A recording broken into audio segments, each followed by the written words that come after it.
don't certify the election, and told people to head over to the Capitol. I'll meet you there, knowing some of them were there to do violent and things that were dangerous to the well-being of people in the United States Senate and the Congress in their chambers. This is unprecedented, and we ought to not act like this is just another news story. Charlie, just to put a fine point on it, Clark's believed to be co-conspirator number 4 in the indictment. I want to read this section where he appears to be mentioned. Quote, the deputy White House counsel reiterated to co-conspirator 4 that there had not been outcome determinative fraud in the election, and that if the defendant remained in office nonetheless, there would be, quote, riots in every major city in the United States.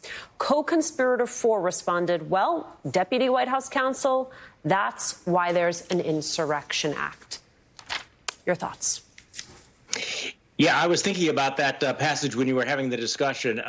Jeffrey Clark knew that there was a possibility of violence if they executed this coup, and he was completely okay using the U.S. military to put down the opposition, putting American soldiers on the streets of American cities.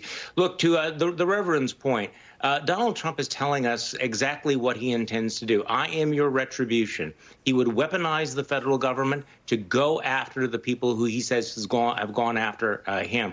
If you have people like Steve Bannon and Mr. Clark in power, there are no checks and balances anymore. I do think that a second Trump term is not like the first Trump term, and there's nothing normal about it. I believe it was the Miami Herald who had an editorial that said, look, Donald Trump is basically saying that a second term would be one-man rule, but it would be one-man rule based on this kind of cruelty, this kind of brutality with people who are willing to countenance this kind of criminality.